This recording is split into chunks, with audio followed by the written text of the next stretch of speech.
So I'm Simon Glass, I'm the CEO of Quodio, and I'd like to thank you all for coming along today. We've got a mixture today of a great panel of some esteemed VCs. We've got, and we'll run through who those folks are, we've got folks from Wall Street Journal, we've got board directors here today from Quodio, we've got angel investors, we've got entrepreneurs, connections, obviously the Judge Business School who are working with on this, and obviously some connections have come through CMS, who are our UK lawyers who have helped support the event, and I'll run through that shortly. So a lot of you don't know much about us, so what I'm going to do today is tell you a bit about Quodio, what we do, and then we'll go on to talk about some research we did with the Judge Business School. It was right before, which is the Cambridge University Judge Business School, the business school up there, did right before as the pandemic hit. Some of the trends you'll see are enduring, and some of the trends you'll see have changed, and we'll discuss that with the panel afterwards. We'll then, I've got a few words from John Finmore of CMS. Now CMS, our lawyers, run the Equip program, which is an entrepreneur-focused program. So basically give half-price legal fees to entrepreneurial businesses, but they give a lot of advice and events and support otherwise. They've been fantastic to us as our lawyers. They've actually underwritten and supported today's event. They've paid for today's event, which we're very grateful for. Unfortunately, John Finmore, who was meant to come today and join us, his kids and his wife went down with COVID this morning. So he called me up and said, should he come? And we thought probably best not. So we thought we might bring him in by Zoom, but that's always a bit clunky. So I've got some thoughts from him I'll bring on later, but I wanted to thank CMS for today's event. And thank you all also for coming on a warm summer's evening. So in theory, this clicker should work, but no action on the clicker.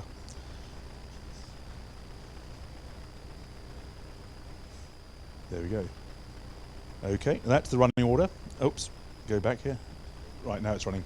Thank you. So, and we'll have some people come and probably join us during the presentation, so obviously let them in. So I'll run through kind of what I'm going to talk about. John Finmore obviously not here today, but we'll talk about his thoughts. He has got some thoughts. We'll have a panel discussion. So we prepared some ideas beforehand about interesting trends and issues that have happened subsequent to that report that was put together. And then we'd like to invite you to ask questions of the panel. More of the panel than of me. But happy to obviously answer questions about our business as well, but obviously we've got these great panelists here today to ask questions of. This is being live streamed, web streamed, both YouTube, I think, and Zoom. This will be recorded, and we'll have some sort of footage out after this. Anybody who's registered for the event today, and we have a lot of people sign up online, joining us today online. They will be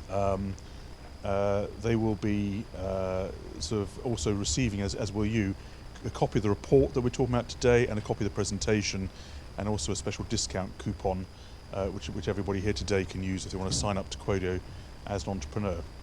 So we'll open up to questions, Q&A from the audience and Q&A from people online, and then we'll do the prize draw. I don't know if anybody has noticed that at the entrance there, Monica from Quodio has got a bowl there, and if you want to put your business card in there, there's the opportunity to win a prize at the end of this evening, so we'll get that drawn later. And then we'll have networking, there's sort of food and drink to network afterwards. So I want to again thank CMS, the lawyers, for having effectively hosted this today, even in John's absence, and also the University of Cambridge Judge Business School, which is my alma mater, but also is a regular research partner of Quodio's, and you'll hear some of the thoughts from the researcher there. And then just to introduce the panel very briefly, we'll come back to them. We've got four VCs, or three VCs and one sort of quasi-VC with us here today. We've got Sanchit Dote, who I met some years ago now at Outward VC, very interesting sort of VC, sort of more sort of B2B fintech-focused VC over here in the UK. Will Ord from Conviction VC, also more B2B focused. Jonathan Lerner from Smedvig, partner, so a major UK firm, I think funded by Norwegian money originally, is that right? So that's hence the Smedvig name. And then we've got Matteo, who's Italian, who's here from L Marks, which is a sort of a corporate accelerator kind of company. So they work with lots of corporates to help accelerate businesses. I think with IAG, John Lewis historically, various other companies, Lloyd's Lab, helping accelerate various businesses and sometimes take equity stakes in early stage businesses, but more of a corporate related entity. So a bit of a sort of balance there in terms of who we'll talk to some of these thoughts about. So the first thing, if the I don't know if the man is still behind it. Hello. So, is what we're going to, if Morrissey is behind it, is what we're going to do is just show you a very quick video which will summarise what Quodio does. In fact, there's one error in here that says that we have comes up on the screen saying 6,200 VC and PE firms we track on our platform, but actually the voiceover is 1,800 because it keeps on growing all the time. So the voiceover has not been revoiced, so it's out of date. But also we actually, our web application is called, so you can actually use our system online on a computer or on a mobile phone. But as of the next few weeks, we're going to be releasing a dedicated app which has very sort of advanced features compared to what we've currently got as a product. And so we are sort of truly an app as of the next couple of weeks' time. But if we can play the video, it gives you a very quick summary of what we do.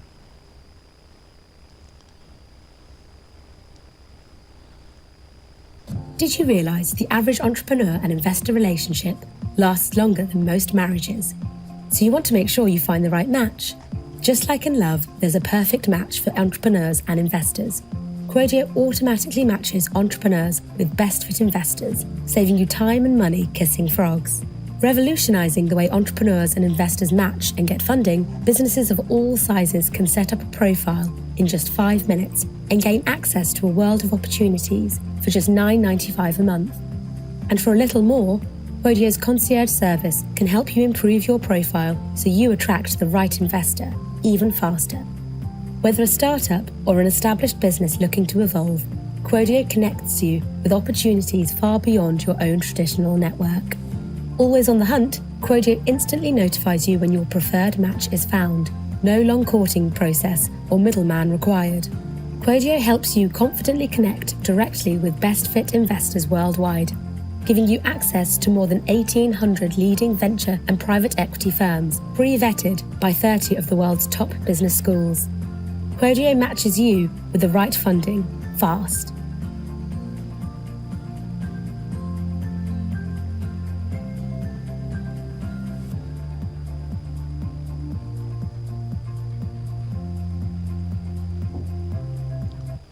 So that does a brief overview about what we do, and obviously happy to talk to folks about that a little bit later. But basically on a web application, what we saw is that lots of entrepreneurs were kind of a bit befuddled by having to sort of try and sift through masses of data to try and actually work out where they go and raise funds from. And likewise, VC and PE firms will see often lack relationships in various places outside their own networks. And we're looking both for sort of filtered inbound deal flow, as it's called, but also looking for new opportunities. And it's particularly important with diverse entrepreneurs who haven't been part historically of the circles that tend to dominate VC and PE. So as an agnostic, low-cost, easy-to-use platform, we can help sort of solve some of that problem, hence this democratization theme that we run with. So this phrase, actually cut through the noise, was actually a phrase given to us by one of the top VCs in the US, who at first said to us, well, every VC knows everybody and they can obviously be able to reach out to who they want and they get bombarded by deal flow. And then I said, well, actually, but you get bombarded by deal flow and don't you miss out on opportunities at the same time? He said, yes, we have so much noise, we have to try and filter the noise. He put his hands around his head and said, you're like a headphone effectively. You're helping cut through the noise, doing noise cancellation effectively for us as a VC. So from a VC perspective, from a venture capital perspective, an investor perspective, there are many problems with trying to find entrepreneurs who sit outside your own networks. Josh Lerner, who's a professor at Harvard Business School, who's one of our advisory board members, actually commented to me that 80% of VCs in America he taught, let alone went to Harvard Business School. It's probably more like 40%. So the rest went to Stanford probably. But the problem is, as you even see that, those people have, there's nothing wrong with obviously what they've done, but those people have traditionally had engineering, consulting, investment banking type backgrounds, and have by nature relatively narrow networks. When I worked in venture capital in Cambridge at Amadeus Capital Partners years ago, we tend to know people on the campus, we didn't know people beyond. And venture capitalists aren't no disservice to folks here today, but aren't historically sort of networkers per se, though obviously it's got better in the industry. And even however good a network you are, it's very difficult to connect with remote or regional entrepreneurs elsewhere in the UK from different kind of backgrounds. I was just in North Carolina the other week, and there's a huge amount of activity amongst African American entrepreneurs in North Carolina, for instance, and they find it difficult to get through to VCs. So if there's a low cost, easy way to reach, at least identify who to go and speak to, that's the first part of a process. And the entrepreneurs themselves lack capital, but there's this kind of overlap of lacking of relationships between both parties, and that's what we're here to help solve. So what is our solution? So basically, as you've obviously seen in the video before, we have a relatively simple sort of platform to sign up to. We've just actually produced a brand new interface. So as of the last couple of weeks, we released this new look, and we talk about sort of kissing frogs. So the dating analogy is interesting because everybody here in the room has dated in some kind of way, I would have thought at some point. Some of us more recently than others. But in that process, everybody says, it's a, you need to know what you're looking for effectively, and eventually when you hopefully end up with somebody, you have kind of refined kind of what criteria almost, what kind of things are important to you to try and match up. And very similarly, raising money is a very similar kind of process for entrepreneurs. There's no point talking to the wrong people at the wrong time. And what our product helps do is effectively shortlist who you should go and speak to, and does that filtering for you to know where to start your fundraising journey. So we've just released this new version of the site, and it talks about kissing frogs, which is obviously a very British expression, but tends to work globally okay, in terms of trying to stop entrepreneurs wasting their time, wasting VCs' time at the wrong time or the wrong place at various times. And it tells you more about what we do. So that shortlisting of the matches is the core of what we do, and we've now been increasingly rolling out certain functionality which enables what we call messaging. So the first stage of the process, who do I even speak to, and that's what effectively we can help try and identify for both the VCs and the entrepreneurs. And the second stage is, can I then reach out to them? And we have various functionality. Many VCs prefer to reach out to entrepreneurs in our platform rather than allowing entrepreneurs to reach out to them, because they want to sift what inbound opportunities are coming their direction on the opposite side of the spectrum. And then you also have VCs who are willing to be reached out to directly through the platform. But on the app version, we've got some improved, we call messaging, which enables that next stage beyond the shortlisting to then occur. So I'm going to move on to this. So that's a background about who we are, and obviously what we'd love to do is we'll tell you a bit more about us a bit later if you want to know. Today there is a special discount coupon we'll bring back up at the last slide, WOW Quodio, W-O-W Quodio in capital letters. And if you use that when you go online to sign up as an entrepreneur in the system, you get 50% off an annual subscription concierge. And concierge is our service that gives you feedback on your matchability as an entrepreneur to help improve your matchability, to help improve your fundraising chances. That's usually maybe £20 or €20 or dollars per month, 99 per year. You get 50% off that if you use the WOW Quodio voucher that we're promoting today.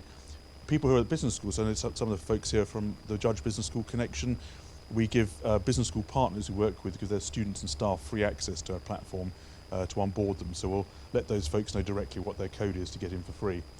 And I say everybody who's here today will get copies of the code, but also the report and the presentation today. So Quodio works with about 30 leading business schools around the world. Cambridge Judge Business School is one of them. And what we do with these business schools is we principally have, we have a number of things we do with them, but principally what we do is have MBA students from leading business schools, or MFin students, etc., go and interview venture and private equity firms in person in the field. That's been done in a hybridized way in the last year or two, and it's going back now to more in person. And we interview VC and PE firms to get a sense of what makes them tick. So we're less focused as a business on the old-fashioned data per se. We're more interested in qualitative factors that make the business actually work. Why would a VC choose to invest in a particular entrepreneurial business? And we grade and identify various factors. That information goes in our database, gets blended with public data and other source of data, and it runs through our algorithms. So when an entrepreneur comes in the system, once we match a VC, a lot of that VC data has been collected in various ways, including those in-person interviews. And for the VC's perspective, much of their data is already preloaded on our system. So what we do is when these students go out and interview the VCs, we gather data, goes in our system, which runs our system. The students usually will come back and then present a copy of a report they write. So they write a related report, which is called a Quodio View report, which is a market snapshot of the market they interviewed VCs in. So they go to a particular market at a particular time. So we've done projects in India, Japan, parts of the US, with many schools like Georgetown, UCLA, Cambridge, IMD, INSEAD, all kind of schools around the world. And they write a report, and that sort of summarise what they saw in that marketplace at that particular time. And then they often present. I want to actually thank Abhishek Srinivasan from Cambridge, the Judge Business School, who did this research project I'm going to present to today, but he's actually in India for family reasons, so couldn't present today, but we often invite the student to come and present what they saw. So what we're going to do, which is a bit unusual, because this report was done right as the pandemic hit, is effectively bookend what the venture trends were that we saw across the UK. So Abhishek interviewed 85 VC and PE firms across the UK, which is a very large spread of firms, and then wrote a report, and gave us the data that he originated, that summarised the sort of trends he saw across the UK. Now 2019 was kind of peak, well maybe 2021 was a later peak, but 2019 was kind of a high moment before, of course, there was a bit of a collapse in VC in the beginning of the COVID era, which then roared back very shortly afterwards. But there was a sort of a high point. So there was a significant amount of venture capital and private equity investment in the UK at the middle of 2019 when he was doing his research. What was important to us was that he actually went out and interviewed and spoke to VC and P firms across the UK. Like most other major markets, the UK is dominated by one or two major cities. UK, obviously London, to a certain extent these days Bristol, Oxford, Cambridge are a bit of a nexus, Edinburgh to a certain extent. But we made sure that instead of just interviewing VC and P firms in London, he went out to go and interview VC and P firms across the country to get a sense of also where they were seeing different trends. Because from our perspective, probably 80% of the entrepreneurs we can help sit outside obvious locations like London because they don't have any access to networks or capital easily, and the platform can flatten those kind of barriers for them. So we went across the UK and interviewed folks, but obviously London continued to dominate. But obviously this Cambridge, Bristol, Oxford nexus was quite significant. When I worked in Cambridge, Kura lecturer was on my MBA, who's sitting here in the front. When we did our MBA back in 20 years ago roughly, there were one or two VCs really operating in Cambridge, for instance. There was no real cluster, it was beginning to emerge. There was some VC investing in the UK, but it was still a relatively new animal. And what's interesting is those clusters have grown, and Bristol is probably the most recent of those clusters, around intellectual property, around early stage, particularly in those particular markets. So we've got some people here coming in, so do come in and join, sorry, come in and join. There's some seats towards the, well, there's a couple of seats at the front, maybe likes at the front, but there's some seats back too. But that whole nexus was quite a new thing when you look at it over the perspective of the UK growth in VC, but London remains a hub of activity, and there are different kind of issues and problems that entrepreneurs face outside London. Literally networking events like this are harder for them to access. I had some emails from various people today who literally outside London couldn't join us or join online instead. You don't get that networking effect afterwards because you're not in the hub, and that's a problem. So he then went out and asked us a whole series of questions that relate to how our database works, which is driven through our algorithms to create those matches. And there were various factors he looked at in terms of what were the most important factors or criteria that VCs used. Team is often an early stage criterion more than product or market, but he found product and team are the two most important criteria in terms of how VCs made decisions in the UK. And that does change by sector and stage and location, but VCs will tend to say they back the people first and the product second, but as you go up a continuum towards later stage, the product or the market becomes more important, it's more mature, and the people are more replaceable potentially. I had a meeting yesterday, a potential person wanted to invest into us as an angel investor. He said, well, what happens if you kind of fell under a bus effectively? You are the lead of the business, we need you in the business still, whereas in a later stage business, it's easier to replace people effectively. Maybe it's my board who are here think I'm easier to replace, I don't know. So you have to ask them later. What do we see in terms of deal size, etc.? Now, what was happening in 2019 was increasing valuations and more and more VCs effectively bidding against each other and bidding prices up. And we'll see when we have a discussion. There's kind of interesting couple of counter trends that have occurred very recently compared to that. And a lot of firms that we interview prefer to lead rounds, but obviously not everybody can lead rounds. How do people find deal flow? And this is where we sort of sit at a certain extent. Historically, firms said they all use trusted networks as one method of getting hold of deal flow. And that goes back to this old model of VC, that if you know somebody, it's easy to get referred in, that referral process. And I think we'll see with a lot of VCs who use referral. That's obviously valid. Interesting enough, again, Harvard Business School, there was a great report put out that showed that by Gompers, who's one of the colleagues of Josh Lerner, who we worked with at Harvard, and they went out and showed that VC or venture capital firms who invest in business like theirs, so they actually looked at particularly at ethnic communities, so they were actually looking at Indian background VCs in America who backed Indian background entrepreneurs, tend to get lower returns, and they did this with other groups as well, lower returns than people who looked across more diverse portfolios. And the reasons they found for that were particularly that you got groupthink, you got sort of the old-fashioned, what we used to call Me Too or I Too kind of thinking, too much similar thinking amongst people, and not enough questioning, not enough breadth of the teams. And so if you naturally just go within your own network only, you miss out on so much opportunity. When we talk to female entrepreneurs, African American entrepreneurs, entrepreneurs in Malta, where we were the other week, they don't even have a first ability to know where to start. And that's where we come in to help them begin to get in towards what we'd call an indirect trusted network, which we are. But cracking that trusted network is a major problem. One of the top VCs in New York we work with said he gets in a car, or definitely before the pandemic, would get in a car and drive outside New York to try and find entrepreneurs across upstate New York and other places, because valuations of businesses were lower, the expectations of the entrepreneurs in many cases were lower, and there was more value add they could offer. But he was one of the few who bothered to get in a car and drive out and go and see people. And it's amazing how still this industry remains as a bit of a cottage industry despite its relative explosion in growth over the last few years. A lot of the businesses, it's very interesting, this thing about, on the bottom left-hand corner there, over 50% of the firms interviewed thought in 2019, at a peak, that there was a gap in the UK funding market between angel funding, so pre-seed or seed funding, and Series A. So for those who aren't familiar, so the more smaller stage investing before the VCs get in, there was a bit of a gap. And in fact, one of the folks who wanted to be here with us today, I'm not sure who's Jesse. Is Jesse here? I think he said he ran into a problem today getting here today. But one of the people who's a VC, kind of quasi-VC, was going to come today. They literally help bridge that gap. That's one of the things they do with convertible notes and other things to try and help fund entrepreneurs in between these different stages. But in other markets, you don't have that particular problem, and that was more acute outside London. There were a number of things that were going on. The US invasion is kind of interesting. We'll talk about a bit in the discussion, I suppose, but about valuations and the US interest in healthcare in particular was bidding up values, particularly with the pound being low. Pound's low again now. Well, that's a bid up prices, maybe a question. The middle column there, a lot of VCs were starting to go into smaller kind of deals, although maybe funding them with larger amounts, but earlier stage business they might have done before to try and catch businesses early. And that may be a trend that maybe we can see in the panel, maybe reversed. And some VCs thought because of that they were encroaching on the angel space.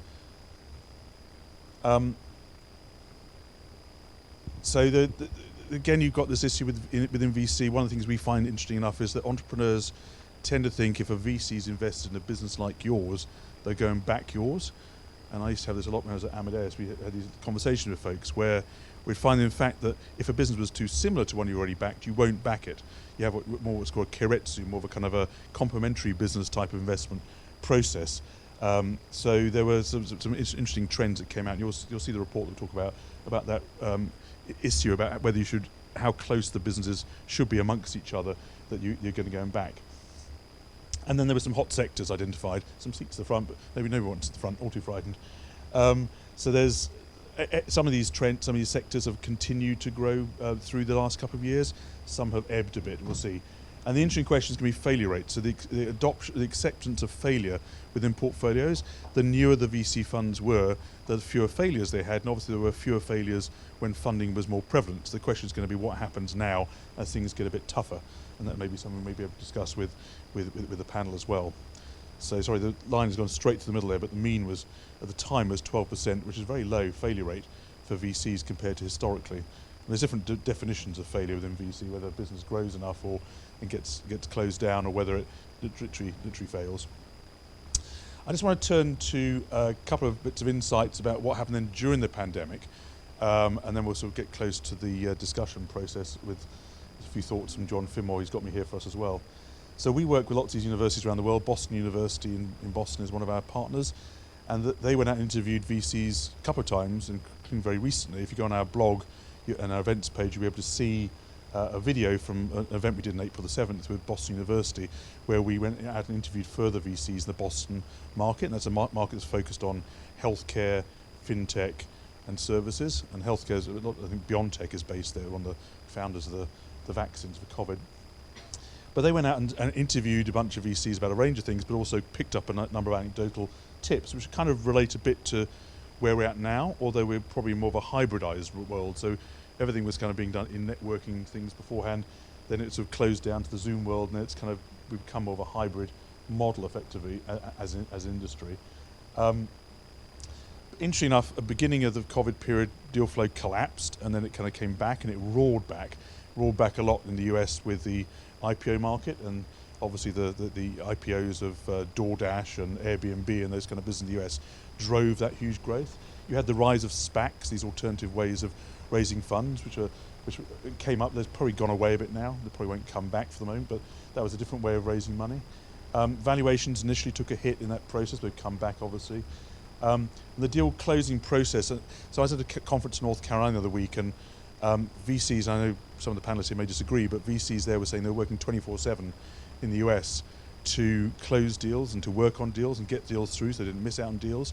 And one of the effects of the market easing or market falling slightly recently, the public markets, has been a more sort of 9 to 5 kind of approach. And they said, actually, a number of VCs said in this panel that was on, that they are doing deals more slowly. That whole pipe is therefore slowing the whole process down. Speed to market is not so important anymore. Maybe there's more due diligence being done, etc. But they said an average deal is being done a month or two. Now they're taking sort of 3 to 6 months. That sort of gunges up the pipeline effectively. So that was kind of a part of the process. There was one other slide here. They talked. The team actually also asked VCs about the nice American word, the kinesics of the startup team. They looked at. They said basically, obviously, historically when you pitch VCs, you've gone in. Once you've got through shortlisting and then you actually arrange a meeting if you can and then go and pitch the VC, historically it's been done in person. And from my perspective, working in the sector previously, that really does make a big difference. This quote here from an incubator director in Boston, no substitute for looking an entrepreneur in the eye and making him or her sweat a little bit. I don't know if these guys make anybody sweat, I'm sure it's far too cuddly this lot, but it's kind of, it's the idea of being able to watch people in a in-person environment. You can actually try and see and ask questions perhaps differently than the Zoom type process that was being used. So a lot of deals being done in the US in particular were done in Zoom, and they're still being done on Zoom to a great extent in the US. So that seeing how those teams work together, and obviously if you're backing a team, you want to try and see how they work together, and push them a little bit. That's not so easy, even if you've got multiple people on Zoom. That wasn't so easy. That was quite an interesting effect. So at the moment, to the most money going into the sector, the most deployment has ever been effectively people making decisions where they hadn't met the people individually, and that may have some of the reasons as to why things are slightly correcting now, but also some longer term issues. There was this acceleration to funding and to pitching, because what you see is that there wasn't a requirement that you get on a plane and go and see somebody, etc. And we'll see there's some quite interesting kind of nuances have occurred since then. Even the last few months now, that have now changed again on that. So just very quickly before I go and introduce the panel in 1 minute, if you go onto the website, the Quadio website, there's a blog. There's lots of stuff to learn about the industry and about how to pitch and how to get in and issues for. We've got a great article there from Stephen Fusey, who's a professor down North Carolina, who's one of our hubs we work in, talking about issues for African American entrepreneurs. We did a great Women in Venture event about a couple of months ago now, which we put together, and we had a range of really interesting venture capitalists. We had one in Florida, one in Switzerland, Zurich, a couple other venture capitalists, female venture capitalists, and female entrepreneurs talking about issues about access to capital and problems they've had, etc. there. So there's a wealth of knowledge there which you can try and get. If you go to Quadio.com, and some of us are in the room, some of the board members here have QR codes on their phones, you can actually sign up really easily as well by just scanning our QR code on their phone today. You can get in, and it's from £9.95 a month or £20 a month, depending on which program you sign up to, usually for Quadio. But there's 50% off if you use this for Quadio Concierge, which is this process where we actually give you feedback on your profile and make you more matchable as a business potentially. So welcome Monica, who's been on the door there, helping people come in. You get 50% off this Wow Quadio coupon or voucher at checkout, and we'll remind you in the email tomorrow. So before I just come onto the panel just very quickly, I wanted to just mention, so John Finmore from CMS was going to join us, and said he couldn't join us because of his family, unfortunately getting COVID literally today. And he gave me some thoughts about where he thinks the market's going. He might sort of web that into the discussion with the panel. He just said, just as thought pieces before we start, might sort of provoke some conversation on the panel. And he deals with VC deal flow. He does deals for entrepreneurs working with VCs. He said the market is showing signs of it's still showing signs of activity. So some people would be very concerned recently, is VC over like the 2000 era? And very much what we're seeing is there's a slowdown, and the valuations off slightly, particularly later stage or on the earlier stage. And what John said here is we're seeing term sheets coming for new rounds in the seed and Series A and B levels. Term sheets for later stage deals seem to be harder to come by. So that's kind of interesting trend we might want to talk about with the panel. He said we've seen some competitive processes as well, 2 or more term sheets for the same deal. And he said SaaS remains the hottest sector that they work in. So it's a subscription type business like ours. And we're seeing valuations cool off a little. The types of valuations in 2021 do not seem to be happening again. And it's also true they're seeing less deals from US funds, and we'll come back to some of these trends in a minute. So there's some initial thoughts, sorry to run through very quickly, that John, who would have spoken today, was going to raise. Perhaps I could welcome the panel up, if that's all right. So I've got John here, John Lerner from Smedley Capital, got Will Ord from Conviction VC, Sanjit Dote from Outward VC, and Ben Matteo Scarabelli, try and get that right, who's also going to join us, who's from L Marks. So if it's okay, what I'm going to do is ask these individual folks to introduce themselves and a bit about their backgrounds and what they do. Then I've got a few questions for them, and then we'll open up to Q&A. Just been asked by Monica also to mention that if people want to email questions to team@quodio.com who are online, then they can send in questions. But I know there's also a chat function on Zoom at the moment. But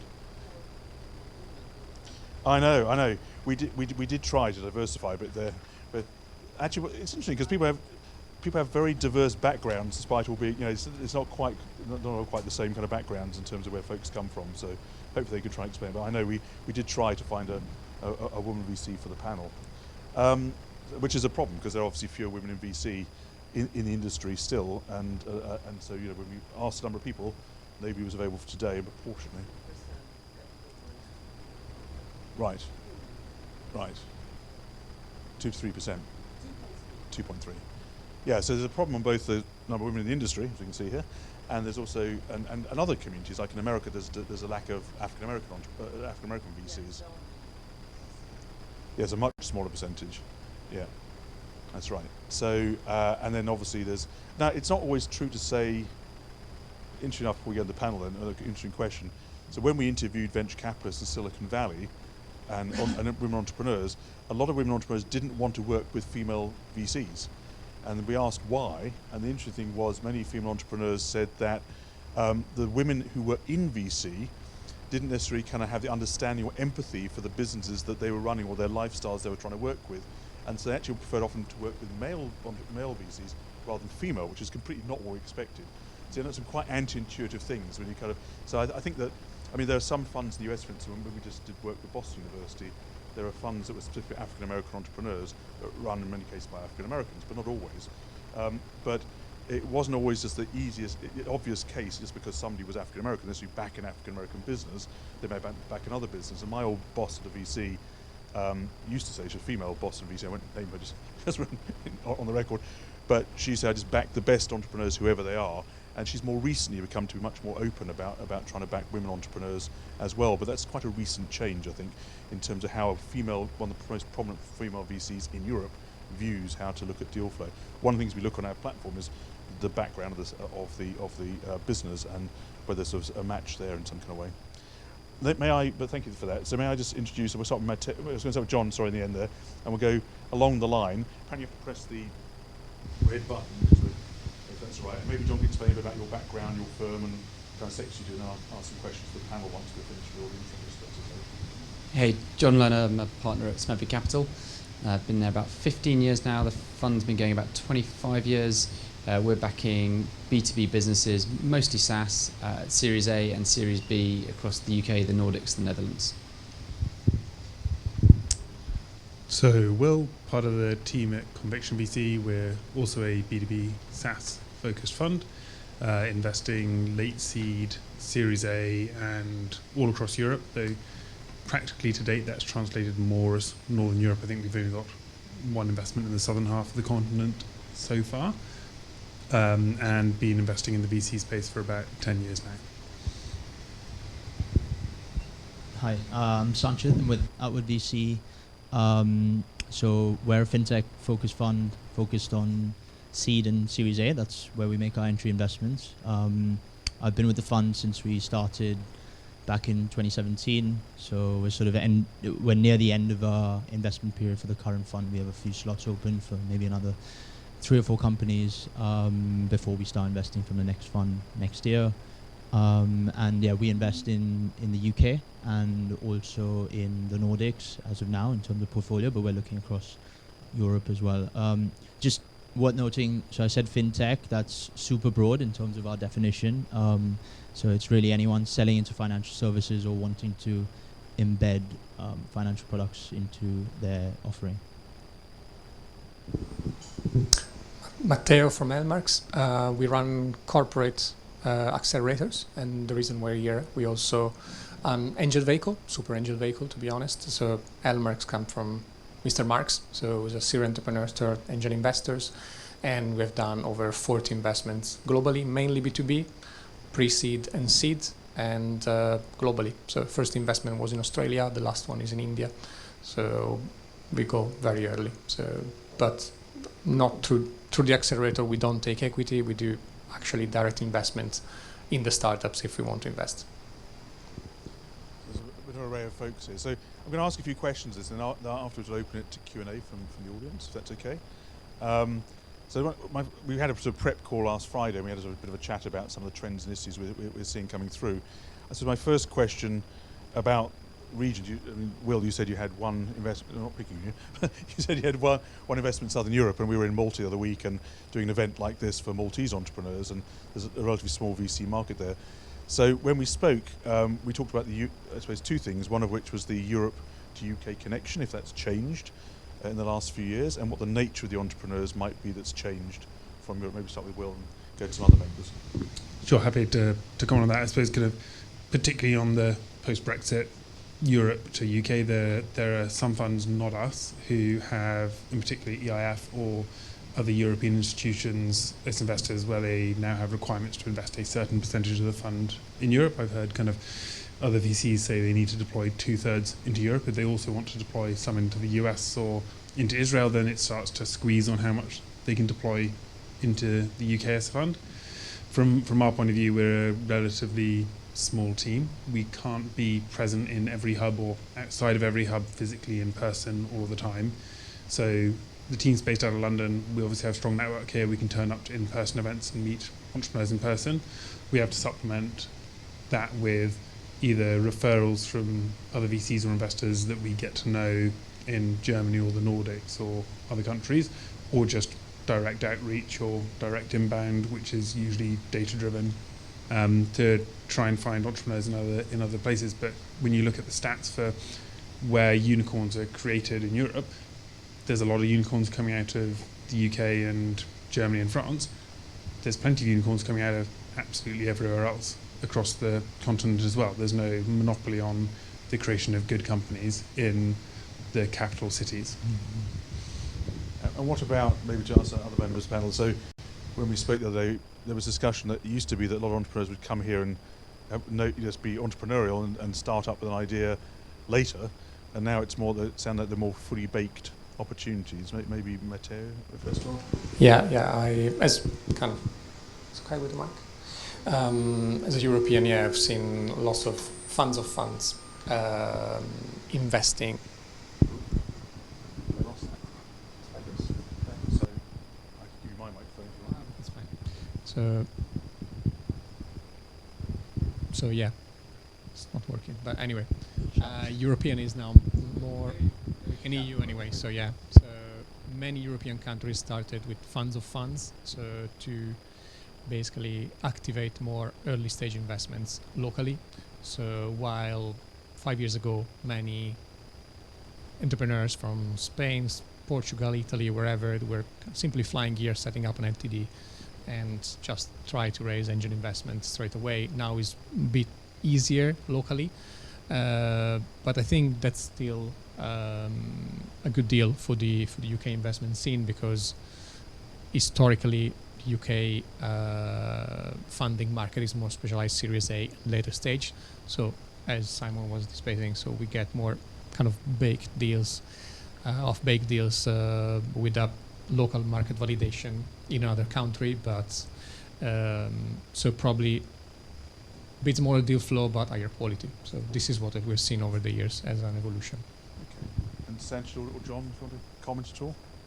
Sorry, get the microphone. So I guess the initial question was around access as well, right? In terms of how do we? So, look, I think most VCs will tell you we all operate as like pretty small teams, right? So can't be everywhere at once. But post-COVID, but once COVID kicked in, I think Zoom has massively helped in terms of breaking down those barriers. Because one of the things with Zoom is, right, you don't get that in-person interaction, but actually, if you think about it, you actually end up spending more time on calls, on Zoom calls. It's quicker to arrange.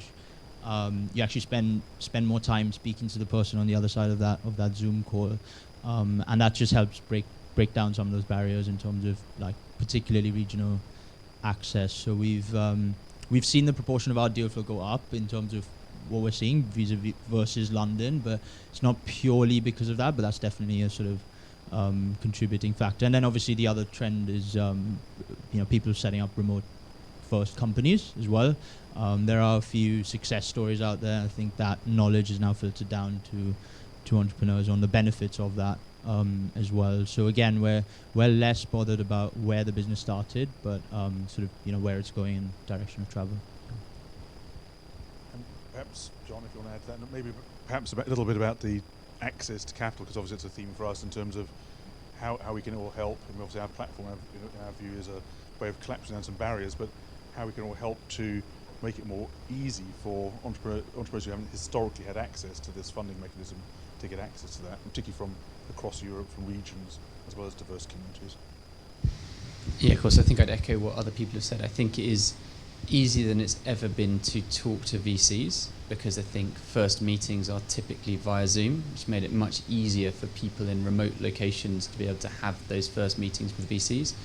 People have said many times in many different places, you will need to speak to a lot of VCs, even with the help of a brilliant platform like Quedo. Like, you'll need to speak to a lot of VCs to get the match right, and it's much easier to be able to do that remotely than it is to have to try and do it face to face in person. So I think the bit that's missing is making sure that people are aware of what the funding opportunities are, particularly for people who aren't in the scene, in inverted commas. That's where I think we can all help make sure that where there are entrepreneurs, they understand what the options are available to them and they know where to go looking. And from our perspective, very much to sort of help shortlist that process so that people come to market faster and more easily and kiss the right frogs effectively in that process. I mean, one of the things we found with our concierge product, interesting enough, has been, particularly in remote markets, so we've had entrepreneurs in India, in British Columbia, across Europe, etc., in places which aren't the obvious funding locations, is in almost all cases, rather than overblowing their story, the entrepreneurs build their profiles, and this happened with regional and diverse entrepreneurs in particular, they undersell their story. It's quite interesting. So we've seen that people are asking for too little money, they're raising at too low a level, and then they're surprised they're not getting enough interest from VCs. But actually, and we can't rewrite people's decks, we're not advisors as such, but people often ask for too little money, they value their businesses too low, sometimes they don't talk about what they really can talk about. And when I went to business school, one of the things I learned was to make what I thought was implicit explicit. And to many entrepreneurs, they just implicitly think there's something great about their business, or you would understand what is out there, and you wouldn't necessarily know unless you shout about it. And so it's fascinating how the more remote you go, the lower the expectation is. So when we were in Boston and did this project at Boston University, there was the title of our report in Boston with BU, it's called Searching for Horses, Not Unicorns. So in Boston, which is in American terms a semi-regional market compared to New York or the Bay Area, most entrepreneurs were thinking about building aggressive growth businesses which might exit for $200, $300, $400, $500 million, which is a great aspiration potentially, but not the unicorns. And that was even Boston versus New York. Yeah, I'm going to be controversial now. The whole market, it is my belief, has become far too unicorn focused. It's become unicorn focused because the valuations went to a point where the returns could only work if you were only focusing on unicorns, because you were raising at such a high valuation at such early stage, which if you were an entrepreneur that happened to get on and stay on a unicorn track was a fantastic thing For the other 99.999% of entrepreneurs, it was a bad thing. Raised too much money, tried to be on a track that wasn't necessarily the right track for their business. And I think there'll be a lot of entrepreneurs who've missed out on some fantastic, dare I say it, £50 million exits. Because let's be honest, if as an entrepreneur you start from nothing and build a business worth £50 million, you have achieved an incredible feat, which most people in the world will never go and do. And we've become a bit of a cult of the Uber winner, which is, I think, to the detriment of everyone in society, to us as VCs, to the entrepreneurial community, but also to all the other stakeholders in that business, those businesses. So I'm actually really looking forward to slightly lower valuations to be able to create a fund construct that says you can have businesses you're backing, you're expecting to exit a couple of $100 million, that will give the fund the returns that our investors are excited about, and that those entrepreneurs can be truly proud of. So we saw that in Boston, the VCs are more focused on horses and unicorns as well. So they had less expectation than potentially some of the Bay Area or New York VCs might have. That's fascinating. Just on that point, it's really interesting, right? Because that sort of mimics the US mentality. We talk about the US mentality a lot, right? About chasing unicorns and all that. The US market is massive. The North American market is massive. It can support multiple unicorns, multiple businesses. We can try and imitate that all we like here, but the reality is we are a smaller market. Europe is not a uniform market. There's multiple different markets within Europe as well. So I think there needs to be, I completely agree with your point. The one good thing, however, on the flip side, is there's more funds than ever for entrepreneurs, right? So there's more funds that have been raised. There's more entrepreneurs that have left these unicorn companies, have started their own businesses. So there's been a lot more recycling of capital. On the whole, I agree with your point, but I think that's the sort of benefit that maybe we should take out of it. So interesting on the US side. So when we talked about that there has been a sort of an advent of, same with VC, but advent of or the arrival of lots of US funds in the last few years. The Americans have been coming, and American funds, probably the top 10, 15 US firms, established some kind of bridgehead over here, and they seem to sort of bid up prices and potentially crowd out some of the local VCs and bid up valuations in so doing, which overinflated the UK market potentially, and now there's been a bit of a potential withdrawal. Would anybody like to comment on that at all? Just formal. So yeah, I think in a word, yeah, it's just like they created this, like you couldn't miss a deal. So and yeah, that creates a, I don't want to use the word bubble, but practically speaking, so that was happening last year. So now we're kind of going back to, we were saying earlier, like normalized situation. So like, and this is a good thing, I guess, both for the investor world and also for the entrepreneur world. At least, you know, your business is valued on business metrics, not simply on like how many people are willing to give you money just because they don't want to miss a deal. And and you got investors on board who are actually keen on helping you grow in the business, the team, fundamentals, and everything else, unit economics. But last probably 18 months, it wasn't like that. So yeah. Any other comments, panel, about that? Or? I suppose if you think about it selfishly, as a VC, we all want to have minimal competition at the point that we're going into deals.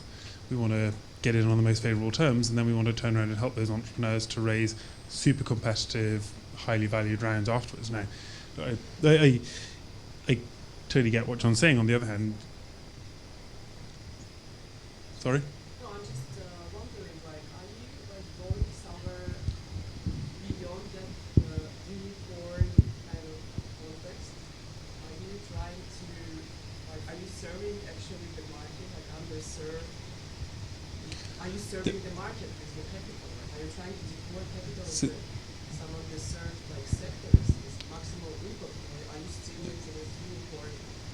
I think perhaps give Will a fair chance to answer back. I think what he's doing is giving a sense of the marketplace, how it's changed on a macro level. But picking up particularly on your point, and this is probably a theme that's much more common in SaaS than it has been in other areas, it's not just about building businesses that grow the revenue or the top line, which can in many cases be a vanity metric, is about the fundamental profitability of the business. I mean, what we're looking to invest in are businesses that will be enduring businesses, where they're delivering fundamental value to the customers, which means they have a core profitable loop in it, where the customers are worth more to the business than it costs to acquire them, which means that you don't raise huge piles of cash in the hopes that when you get to scale, your economics will suddenly flip round and you'll become more profitable, which is the model that kind of WeWork or Uber or Gorillas have all followed, and one that we will probably see fall out of favour a lot in the coming year. Those are probably some of the businesses most at risk in the current market contraction, because nobody's willing to pay up for kind of pie tomorrow. Everybody wants to see that there's a steady core underlying business that grows because of the value of the product you're offering today, not because you're offering something at a fundamentally lower price than it's worth. Obviously, I mean, the counterpoint to that in VC is obviously to get the returns. So there needs to be a growth mode and mentality, as opposed to sort of trying to grow more slowly. There's been this tension between putting more capital in and growing faster, but it's not growing that fast. If you don't grow fast enough, you won't grow the business to be big enough to have the valuation to get the return. So it's kind of a bit of a sort of double-edged sword, effectively. Can I ask, one of the other interesting questions? So again, when it goes back to the concierge issue we have in terms of these entrepreneurs, we work with someone who's not actually fundamentally valuing themselves or their businesses sufficiently, and particularly those from regional diverse backgrounds. One of the things that we were talking about also was due diligence. And many of the entrepreneurs haven't had experience of obviously going through a due diligence process, because that wasn't as necessary potentially in the same way, same rigor in the last few years it might be going forward. So how can those entrepreneurs prepare for that kind of process? I mean, John has something to say about that. Yeah, I think the last few years, it's been a trend over 5 years, but certainly the last 2 years, due diligence has become lighter and lighter as the market's got more and more and more competitive. And I think we'll see a reversion to a more normal process where there's longer for entrepreneurs and funds to get to know each other and for the due diligence to be done properly. I don't think there's anything to be scared of or to be worried about. I think if you run the business well and you have a deep understanding of all the different metrics within your business and you can articulate them well to an investor appropriately for the stage that you're at, which is clearly different if you're at seed stage than if you're at B or C stage. If you can do all of those things, then the due diligence is not something to be worried about. It's just something that you need to prepare properly for. You were saying there's been a change in terms of potential and about the philosophy of due diligence. Yeah, look, I guess if you're an entrepreneur, then it's sort of changed. So while you previously, so when I say previously, I mean last year being a record year, 2021, you spoke about 2019. The whole fundraising process was sort of narrative based, right? So you're selling a growth story and selling a vision and yourself and the team and everything else, and that sort of worked at seed historically. It worked at Series A. It was working at Series B when all these US funds were coming in. I think that has like quickly flipped now in the last few months, and we're back to a level where we're evidence based now, right? Where there's actually assumptions that sort of need to that you would need to back that up. I mean, John was saying like we were talking about this earlier. There's a whole generation of not just entrepreneurs but also VCs, right? There's so many new VCs. There's young VCs. There's new VC funds that have only known a bull market, right? Have only done due diligence in this sort of compressed fashion. But I think what we're going to is definitely more of a normalized environment. So there's probably some education process around that, because obviously people haven't gone through that process before, don't necessarily know what to expect. Yeah, I think, look, as I said, what normal means is that people are actually looking at what your projections would be, your revenue assumptions would be, what your cost base looks like, and how long that actually lasts you from a runway perspective. Whereas, in previous years, you probably had a situation where people assume that you would then raise another funding round in the next 6 to 12 months, which is not guaranteed anymore. So I would just follow up on that. The bit that I think is really important to bear in mind on the due diligence process is that it's a two-way street. And for entrepreneurs, when they were running these really tight timeframe processes where people were dropping term sheets sometimes within a matter of hours or days on them, there's very little opportunity for them to get to know the investors that they were taking money from, other than, hey, they've got a massive war chest. But the inverse of having a massive war chest means that you're a very small portion of that war chest. And it's really important for entrepreneurs to understand that pain that will come their way if they fall out with an investor and the investor thinks there's a different direction for the business, or decides not to back them and has a signaling issue that, hey, these guys invest at Series A and Series B, why aren't they following on into your business? So take the time to take out references on investors, talk to other CEOs that they've backed before, understand how they've behaved when the goings got tricky, not just when things have gone swimmingly up and to the right. And that investment of time and effort on doing diligence on your prospective investors will pay off. And it's much better to have investors that are well aligned and want to back you as the founder than to just maximize for the highest headline valuation term. And again, come back to the Quodio thing, obviously our angle today. When you go onto Quodio as an entrepreneur or as a VC, when you look up different profiles, we have a standardized dashboard kind of system. So if you have a short list of a certain number of VCs you want to actually go and talk to, VC or PE firms, all the metrics, all the information is presented in a similar standardized kind of way. So you can look through those profiles quite quickly, see some of the key leading portfolio companies, and again, see what they look like and potentially try and reach out to those folks. In fact, through the messaging capability, though that's used less by entrepreneurs, there is an opportunity for entrepreneurs to contact other entrepreneurs on our system, as well as entrepreneurs trying to reach out to VCs. So that's something we're going to actually try and promote a bit more, because that networking effect and that feedback is useful. Can I just come back to maybe one final thing before we talk, as much we could talk about, but I do want to open it to the audience in a minute. But I want to give a very interesting trend that's just emerging, also very emergent, we call it that, which is that when we spoke last week, there's a very interesting case that maybe Sanchit can talk to a bit today, of a company called Vauban that it was a capital management, capital structure management sort of platform effectively. And they went through various raises with you folks, and then got to a certain point when there was a choice as to whether to raise further funds or to do an exit. And obviously exit's always the point in venture anyway. Anybody's an angel investor or a venture investor looking to sell the business at some point to realize what they put in and get some kind of return potentially. But historically, businesses go through many rounds in many cases, and the exit would happen late, maybe after several rounds of investment, maybe through an IPO, maybe through a trade sale, wherever it might be.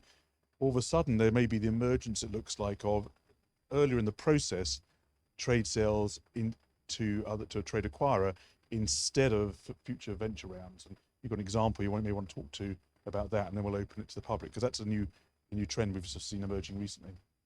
Yeah, sure. So I think before coming on to the specific example from our portfolio, I think we will generally see a trend of M&A in maybe a couple of buckets. So one, more opportunistic M&A, because there may be well-funded startups or corporates or other larger players out there that may see startup companies running out of cash, right? So it may be a good time for them to pick up an asset and a team and everything else. On the flip side, you may have another example, which is sort of Vauban sits in that bucket, where it may actually make sense for a startup to team up with a larger business to get to that sort of eventual goal of where they want to get to. So the Vauban story is very interesting. We invested in this company about 16 months ago, so not very long at all. That was our entry investment.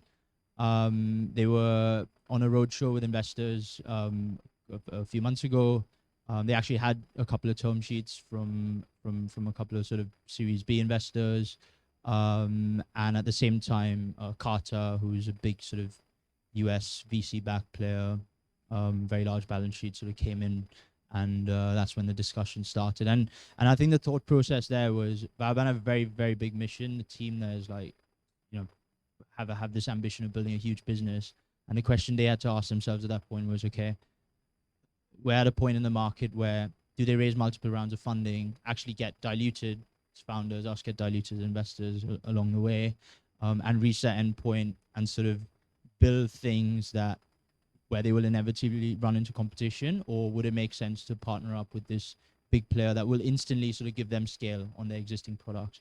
And yeah, that was that was the thought process that went on, and eventually they sort of went with the option of sort of sitting and partnering up with the bigger company there. So and that deal was done pretty quickly as well, and it was a good outcome for all parties in the end. So happy.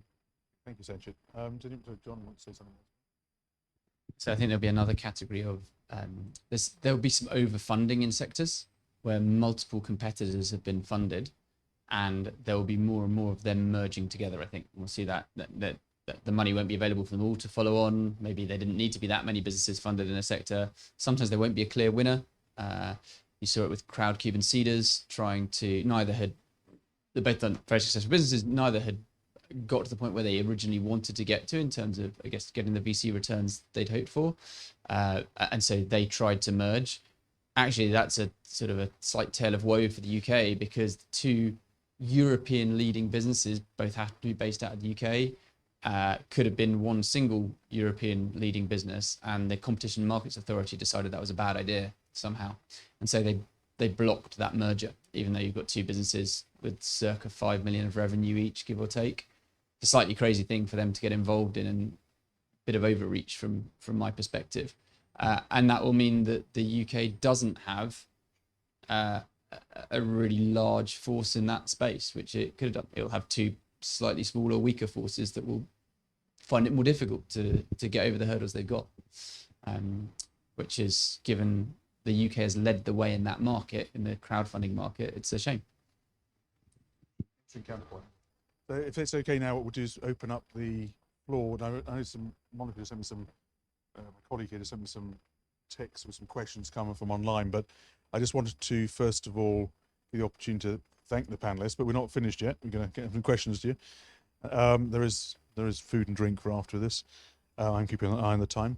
But if we want to open the floor first of all to any questions, if you can say who you are, your name if that's okay, where you're from, in terms of organisation, or if you're setting up an organisation where it might be, and if it's particularly want to ask a question of particular people on the panel, but otherwise more generally. So there's one here, Barbara, I think.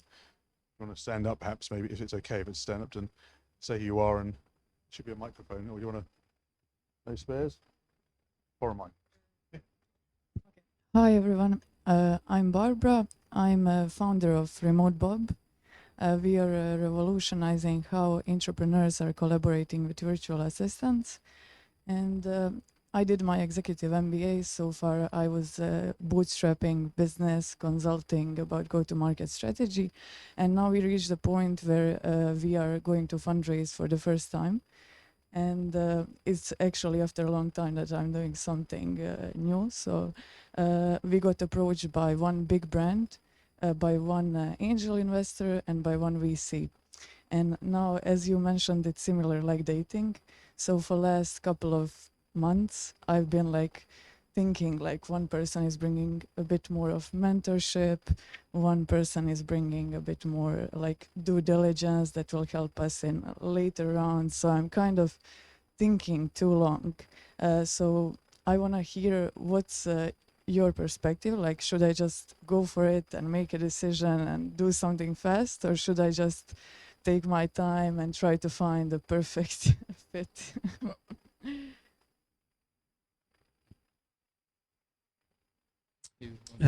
Happy to jump in some first thoughts, and I think the first and most important thing to say is that you can't go back once you've taken VC or investor funding on board. So it will come with a set of expectations as to where they want the business to grow to, based on what kind of returns they want to get out of it. And look, as John said, in many cases, VCs have probably driven businesses to grow at an unhealthily fast pace that has caused them to take on more risk than founders might otherwise wanted to do. So I think first up, you need to work out if it's right for you on that scale, and think about where you want to take the business to and align it with that. Most founders don't have the luxury of taking that time, because most founders are in a loss-making position where they need to get cash on before a brick wall hits the end of the runway.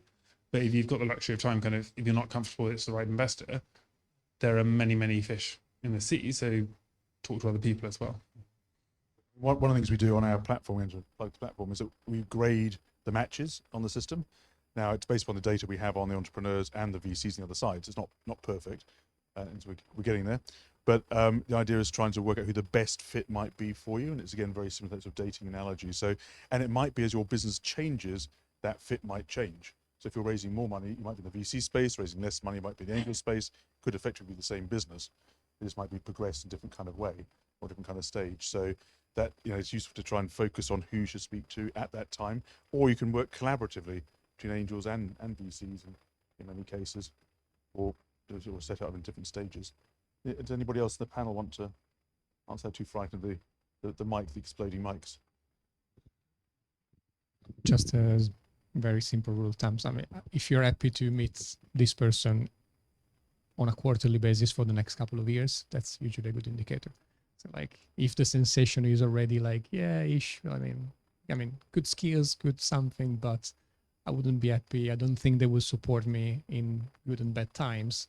Maybe in a year time, that I would go with a no. So like, because the role of the investor is, yeah, it's clearly we're serving the LPs, but at the end of the day, clients is the startup. So if they're not able to help you navigate, yeah, not only the good times that we live through the next 18 months, but also the like the struggles of hiring, future fundraising, like problem on co-founders, everything. So like, so you should have at least, yeah, like dating. So I mean, the dating analogy is interesting. So we found that the average British marriage lasts less long than the average VC to entrepreneur relationship. So you better get on. And divorce is actually harder in VC than it is in other realms.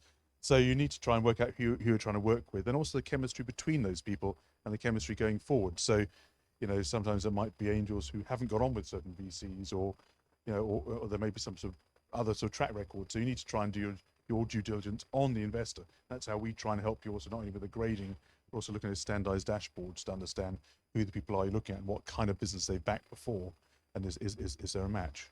And we do also actually on our platform, we only allow on VCs who either interviewed or they've been put on by us in some kind of way, or they've come to the platform and then been validated. We have a sort of 5-step validation process to allow VCs in who we don't know, because there are lots of flaky type VCs out there that we've had people trying to sign up to our platform who claim they're VCs, and when we then do our multi-step check, we found they actually haven't really been true VCs effectively. Yeah, just go to the VC's portfolio page, see who's raised the least money, contact them and ask them what they think. Simplest way to get the best reference. Okay, any other, sorry, Umar? Thank you. I'm Omar. I'm an ex-global VP from Unilever, so I had a lot of corporate experience and a second-time entrepreneur. So my question, I have two questions. I have a B2B platform, commerce platform. We've been bootstrapping, growing for like past 31 weeks, and we got some, some of the angels, and we raised 2 safes. So first question is safe still a good idea, right? Because that was easy. No one really asked us a lot of questions. We showed a few Excel files. It was easy for us because we didn't have a lot of data, right? No data rooms were made. So that's one question. Second is, now recently, I'm pitching to a lot of VCs in Dubai and Singapore, and everyone is asking me, raise more, right? You know, times are tough, raise more. And I don't know what's the right number, because I was looking for like okay, what can I deliver as a GMV in 12 months? And is that going to be, you know, and that's what I want to go for. But they're saying time is tough, right? Like you guys were talking about earlier, right? Don't go for a unicorn, like, you know. So what's the right number now, right? So two sort of questions. Thank you. Perhaps before we answer that, also 2 quick points, one of which is maybe one of the panel who answers can explain what safes are, because a lot of people here won't know what they are, and a lot of people online won't know what they are. They're commonly used in the US and less so here. And obviously globalism is interesting because you are getting different trends, different places. And when we had this event at Boston University in April, one of the VCs in the panel actually said, he's a biotech VC, said he's now telling entrepreneurs to raise more money, not less, even though that means that they're diluting slightly more because of inflation. Things are costing more to do. Some things might cost less to do, but all kind of stuff like, you know, telephone bills, legal bills, accounting bills, everything's going up 7-10% at the moment. Well, salaries are up and down a bit. It's kind of interesting because if the tech world slows a bit, there might be a reduction. But maybe comment to come there. Yeah, happy go. I mean, so the thing with safes is, right, it was always designed, I think it was made popular by YC, unless anyone disagrees with that, and the reason for that was it was always designed to get quick money in, as you said, right? So that's your use case, but at that number is a kind of a bit of a black box, right? People just stick a number on there and then it just kind of goes.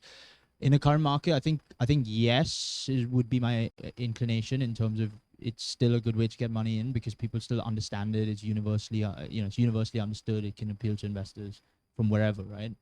So I think that should work in your favor. I think what you need to focus on is like, don't optimize for that number or which is the cap or the discount or whatever it is, right? Use the instrument as a way of incentivizing the investor to get a quick deal done, but perhaps don't obsess over that number, because I guess as we were just talking about, that number can change very quickly, and you have to think about it in the long term. Think about the bigger pie, not just the immediate sort of valuation figure that you can achieve from that. That would be my initial sort of thought process. Yeah, how much should you raise? I mean, always that's a mix of what valuation are people going to give you and what can you sensibly do with the money. And that's an iterative process. I think over the last 12 months, the answer has been very, very high valuation. So you should raise more, and almost valuations have gone up, or amounts raised have gone up as a function of the valuations. It's sort of been back work to, well, we think we want 20% of the company and we think you're worth X, therefore here's how much you should raise. And I think that's obviously an odd way to drive valuation, because valuation should really be driven off what the company's worth, given what it's achieved to date. You'll have to test the market. I'm surprised there are still people saying raise more will give you more, because mostly the market has moved to a little bit more, valuations come down, raise a little bit less. I think I agree with everyone from it will cost more going forwards. That's likely to be true. I think wage inflation is an interesting one. Tech wage inflation, who knows where that's going? It's still going up quickly, is what we see from the portfolio companies, but we also see lots of tech layoffs.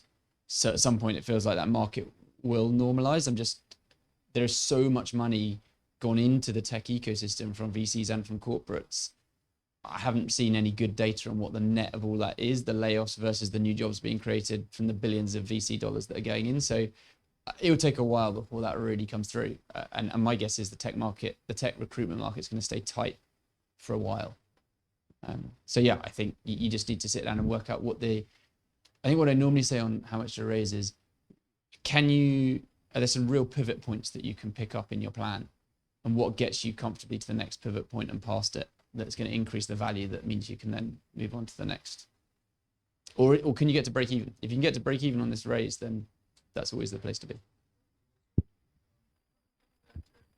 The next raise can be like not as soon as quickly as it used to be, right? So raise for a bit longer, right? That's what I've been. Yeah, I think that's right. I think you do need to raise for longer now than you were thinking of before, but you probably want to burn less money along the way. So how that nets out, I don't know. People are really focused on burn multiples. The appetite, and I think someone on the panel said it before, the appetite for companies burning money very quickly has gone down. So A16Z has written a really good thing on something called a burn multiple, this idea of how much money you're burning versus how much new revenue you accruing. Yeah, if you're more than 2, you're in a bad place, and lots of businesses are. Now that's a bit of a crude metric, because clearly for a business at 1 million of revenue, it's not the same as the business at 20 million of revenue in terms of where the burn multiple sits. But yeah. Any other questions? So Monica, do you have you got the mic? Again, if you could say who you are and where you're from, and then I'll ask the panel. Hello. My name is Oliver Larholt. I'm from My Finance Club. We're a B2C platform that has changed the cost and the speed of lending quite remarkably. Getting in contact with VCs has been almost impossible. I mean, we've even subscribed to your platform and we get matched, and then there's a switchboard number. It seems incredibly difficult to find the right person to speak to at a VC. We're completely cash flow positive. We have more customers we know what to do with. We're rolling out in India with a JV with a local bank, because we can't find VCs to speak to fund us. It has to be JVs. In fact, the only place we found funding was literally friends of friends sitting outside at George having a meal or whatever. Getting into this VC community seems almost impossible. And we make, to be blunt, shitloads of money. And we're a fintech. I mean, that's fairly unusual. It should be easy for us. Can I ask you, what's your method of approach been? Like, what have you tried? We've tried middlemen, we've tried cold calling, we've tried emailing, we've tried literally picking random names off websites at VCs and emailing those people directly. We've tried Rocket Reach. I mean, it's literally had to be friends of friends. And it seems unless, if you worked at Deutsche or Goldman's, then you know someone inside the firm who does an introduction, et cetera, et cetera. For everyone else, it's tough. Now, that's what I'm hoping your platform's supposed to do, but we're still, as I said, getting switchboard numbers from the matches. What our platform does is actually ping VCs, but we ping them less often than we used to because they don't want to be pinged too often.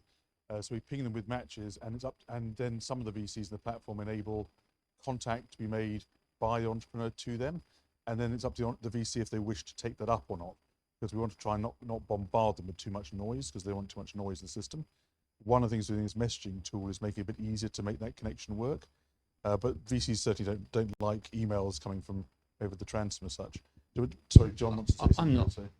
I'm not sure I agree with that. I think all VCs want more great deal flow. What they don't want is more rubbish. What they do want is stuff that's well curated to them. I think we always, and I disagree with this idea that it's a club. I'd say the vast majority of businesses we end up talking to have no connection to us and not referred in from anyone who has a connection to us.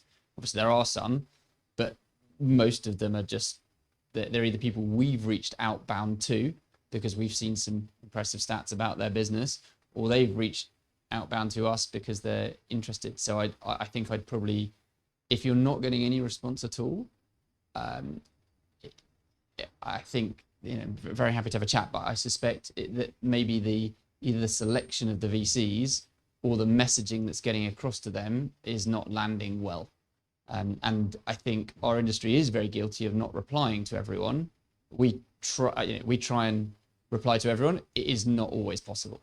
Points where the deal flow is strong and things clearly don't fit, to a point where it says on our website where we invest and this is a completely different business, we just won't reply because we can't reply. Everything that fits broadly within our mandate, we try and reply to. We just want to check there might be something else. We've got a limited amount of time, and sorry about this. And we've got 3 people here. Sorry about that. Maybe after in the break afterwards. So Shana down there, I think has a question. Maybe after that, Will, and then we'll come back to break. Hi, I'm Shayna. I'm the former moderator for avc.com, which I'm assuming is a site all of you have read. I do marketing advisory for startups now here in London. I also advise the UK's largest professional military education nonprofit media thing on growth. I've been in growth marketing and product marketing for almost a decade now, and I apologize for this.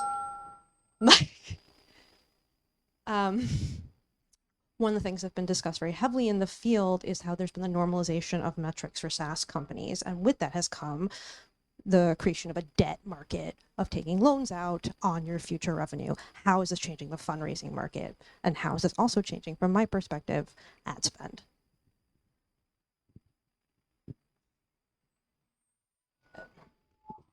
Yeah, we've definitely seen a trend over the last half decade, particularly in Europe, that venture debt has become more common at earlier stage, and then following the wave of venture debt has come the wave of revenue-based financing, which started off in the consumer market and has now made its way over to the SaaS market. We did an exercise last summer where we had a portfolio company around 8 mil ARR mark, growing nicely, great metrics, and they went and talked to 15 different debt providers of every stripe and color that there was under the sun, and it was actually really hard, both for the founders and for the board, to compare apples to apples what was the best money to take on board, because you had vastly different terms between traditional venture debt models that wanted you to pull the whole lot down up front, take interest at the start, gives them some warranties or options over your equity, versus the revenue financing guys, who's basically a facility that you could draw on as you wanted and scaled as your revenue grew. It's a really useful tool from an investor's point of view when you have well understood parts of the business that you can deploy money onto and get it back in a relatively straightforward kind of CAC payback loop, that you can fund that with debt, which is less expensive, and you can think about how the profit from those new customers you acquire is financing the debt versus the equity that is that's driving the more speculative parts of the business. I know also over the last few months from talking to many of the venture debt guys that they're licking their lips, that there were deals that they previously wouldn't have got into in the market that are now trying to extend runway or bring more capital on board, and they're getting pick of the market at the moment in many situations. So it's a really useful tool. It works best if you understand how you're going to get the money back and what it's going to be used for. So if it's driving profitable, well understood growth channels, brilliant. The only downside and the warning that I always say to founders is, if you're too early stage and you run into trouble, it is more trouble if you've also got venture debt on your cap table to extend runway, because you need to pay off the venture debt as well as increase the runway for the business. Yeah, I just echo that. Like, venture debt is a bridge, and if you don't get to the other side of the river, you fall in the water, and you fall in hard. Okay, thanks. I think Will actually had a question. No. Okay. Goodness. Andrew in the front, and then I think maybe after I've got one question that's come through. I might summarise from the inbound stuff that's come through my phone, but maybe I'll ask Andrew first of all, and then. Thank you. I'm Andrew Wood. I'm the CEO and founder of Empathy. It's a B2B SaaS platform that focuses on helping large law firms better monetize their receivables. I've heard you talk a lot about valuation. I'm going to ask you to go out on a limb and put a number on it. My metrics are that I'm looking at a company that we're looking to disrupt, IPO'd last year, 2 billion valuation at a 10 times multiple. It's now worth about a 7 or 8 times multiple. And then, of course, I've read about Klarna in the SaaS, you mean? SaaS. Yeah, it's a purely SaaS business. And again, same vertical, lawyers, the odd smattering of accountants. I also obviously read today about Klarna. As did we all. By now, I can't remember what the FT headline is, but if you had to go out on a limb, what would be your SaaS multiple for a sort of fintech professional services B2B type thing, and where do you see that going up or down in the next, say, 18 months, 2 years? Well, I wouldn't have to go out on a limb because there is data out there, right? I mean, we're looking at pretty much half of what you said, right? The sort of half of the 10x sort of multiple, and that trickles down, right?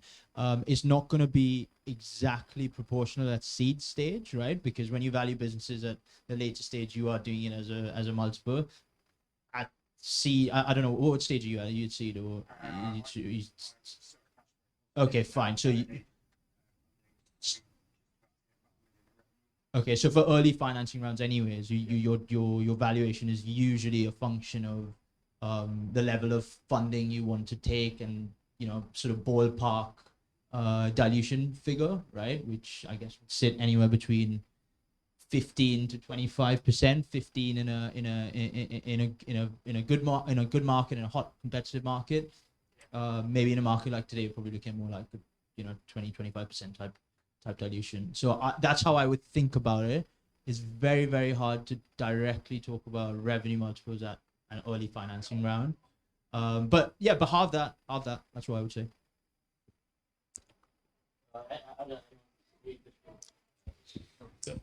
I'll also not give you a specific figure, but just say kind of when you have zero revenue, your limit is founder dilution and what you're thinking about how you're setting the cap table up for the future. When you're investing at the kind of far end of the alphabet soup and you've got IPO in mind in the near future, you're very tightly tied to what's going on in the public markets. And there's a bridge between the two.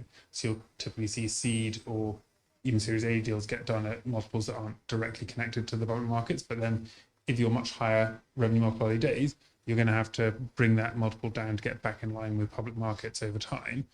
That gap is now larger with current public listed comps than it was last year.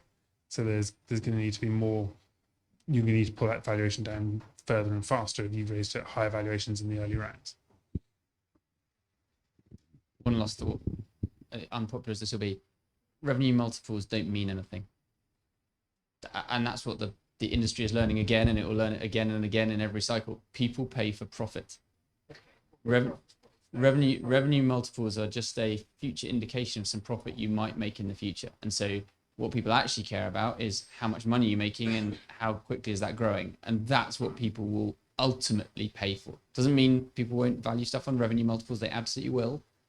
But this is, I think, where a lot of the panic has come in the public markets about these highly valued SaaS stocks, is people have looked at them, looked at their valuations and said, how much profit do they need to make in order for me to be comfortable, even at the rate they're growing, at that profitability or an EBITDA multiple?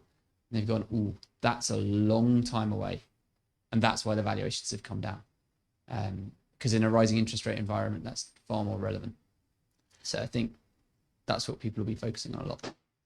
Thank you. Can I just, so there's been 3 questions come through, and then we'll wrap up and go for drinks and food, if that's right. And you can get a chance to speak to everybody here. I don't know, some of you may have to leave soon, but we got a little bit of time here afterwards. The 3 questions come, they're very diverse. Maybe one person wants to answer each. It's 4 of you, but 3 questions. Choose, have a fun fight, have a competitive bid there. Who's going to go for this? So one question here is, how do you guys see the attitudes of LPs evolving? That LPs are the people who fund the VCs themselves. People often forget the VCs themselves have to pitch to raise their own money to actually fund the business in the first place. So how are you seeing the LP market changing in terms of attitudes there? The second question is about corporate venturing. It may relate itself to Matteo, but how corporate venturing is evolving in the current environment. Is that changing? Because obviously corporates might be the acquirers rather than IPOs, that kind of thing. And the third question is more about some more fundamental, not fundamental, but sort of basic question about sectors that VCs fund. So the question is, if VC funding is available mostly to tech-based sectors, and we on our platform cover VC and P, and we have multiple. I spoke yesterday something in the chemicals industry. We have 133 private equity firms on Quadio that invest in the chemicals industry. That's not technology in the true sense. Of private equity is a bit broader often in many senses, but they're saying with VC. Is VC available for businesses outside pure technology, in an area like the arts? That's a very broad question, as we know obviously what the arts business does, but there are a few questions there, and if we can have those, I'll then wrap up quickly with a couple of comments, and then we'll go for drinks. So, want to go for any of those? Any of those take your fancy? Right. So on the corporate venture side, I think they joined bandwagon of the last couple of years. So many new type of investors, including corporates, family offices, they said like, why don't we invest ourselves, sometimes directly. So, and the corporate were not the last one to join the party. I have to say, for direct experience, many corporates are setting up very serious vehicles. So, and the landscape changed over the last probably 5-7 years. So majority of the big names in UK, in Europe, they're now setting up either vehicles or investing in funds, or they set up corporate accelerators, investing directly. So looking back, we operate pretty much in most of the financial, industrial kind of legacy sectors. Many corporates set up some vehicle to invest in startups. So I think it's a great choice. So they, specifically if you are in the B2B space, they bring in access to the customer base. So that's what you miss. Clearly, the flip side is you become appealing to them if you're bringing in something they don't have, which is typically technology, a team, or access to a specific market they're not covering. So it's not for everyone. So I would recommend it as a go-to, as a first choice. You work with individual sectors, so I know you work with Lloyd's on Lloyd's Lab. Exactly. So that's an insurtech kind of focus. Or IAG, you work with the airline sector. They're all kind of businesses around the airline space you can work with, but it's for businesses of that kind of sort of sector. Yeah. So and then the question of LPs. I mean, anybody got comments about the people who are funding? Because people forget that LPs, pension funds, principally with others as well, fund the VCs to then do the money, to then deploy the money in the first place, and the whole chain depends upon the LPs funding the VCs. Do a couple of comments there. So we're out talking to LPs. We regularly talk to LPs. There's a couple of bits of negative feedback that could potentially reduce appetite for LPs. One is the denominator effect, which is effectively they've decided to stick 3% or 5% of their overall portfolio into alternatives or into VC. If the value of their public portfolio has gone down, which most have this year, then the relative value of their VC portfolio, which may not have yet been marked down, has gone down, or their pocket of cash to investors gone down. The other effect is a lot of funds deployed very quicker quicker than historically normal last year. So funds that they would have invested in of a 2020 or 2021 vintage will have come back to their LPs saying, we're raising our next fund faster than was historically normal. So if they had the same size pool, they would be able to support fewer managers from that size pool. That being said, I think the attitude of most LPs, particularly the ones that have got past maybe their first or second fund investment, is that the performance in the VC market is probably here to stay, and they don't want to stop having it as part of the mix of assets that they're backing and how they deploy their money. So it's not going to evaporate overnight, but so it's always tough as an emerging manager and a new manager to get onto the roster for any LP. And as a founder, don't you worry. The VCs that back you will have talked to just as many LPs as you will have to talk to VCs to find a match. So it's the same dating game, just played out in a slightly different environment. Okay. Sorry, just to add one comment. From my perspective, the main sort of thing to look out for entrepreneurs is actually LPs that may potentially or could be sanctioned as a result of the war. That's probably been an effect that I've actually seen firsthand with one or two funds in the market, because even if the LPs aren't sanctioned today, they may be in the future, and then that sort of basically ruin your cap table for you and for future round, and maybe put off other investors. Interesting final point there. Well, thank you very much all on the panel. I want to everybody thank them in the customary way. If I can get customary VCs, so if I can get Monica perhaps to bring out, we've got this bowl and there's going to be a prize draw. While she's doing that, I just want to mention that just to remind everybody to go onto Quodio.com, and if you get the voucher WOW Quodio, and we'll remind you of this, that gives you 50% off the annual concierge price. And we are doing a number of things in product enhancements that were mentioned by the speaker at the back in terms of improving the flow of communication between the entrepreneurs and the VCs. But at the end of the day, you realise that VCs don't always want or cannot always respond to all the volume out there. We're helping them sort of do some of that filtering process. Just want to mention also today there's some news, and my board members who are here, a couple of them are here, may not be aware of this. We have an advisory board that advises out the steer of our business rather than the main board, or the US or UK boards we have. And today we actually got a new guy, an entrepreneur, joining our advisory board. Is Lord Billamoria, who's the founder of Cobra Beer, and also was president of the CBI until very recently, and very well with the Indian British business community, and he's just joined today to our advisory board. We'll hopefully do something with him in the near future. He had to wait till he rolled off the CBI role before he could take on other roles, and got approved today apparently by the House of Lords, has a process to approve which companies people can, so they do some sort of vetting, see if they're allowed to join an advisory board. We passed that, I'm pleased to say. So far anyway, you don't know in this current environment. We didn't ask Boris. So if we can sort of thank everybody for tonight, and maybe sort of if Monica can choose, you rather me. You want me to choose? No, maybe ask somebody in the audience. What about Alexander on the end there? You can choose the card rather than just me doing everything. And if we read out who the person is, what you get is a year's free access to Quodio as an entrepreneur and a box of chocks. So, there we are. Thank you. There we go. Well, there is some food and drink now. Thank you very, very much for everybody for coming today. I think we've got about half an hour, 40 minutes available still in the building before they throw us out, but they'll probably be quite eager to soon. And there's lots of places around here, lots of watering holes afterwards you can head off to, but there is some food and drink, and please do take advantage of that. And for the folks who can stay, please network as much as you can. Thank you for the questions and comments, and look forward to joining Quodio and being in touch about future events, etc. Thank you. Next time I could have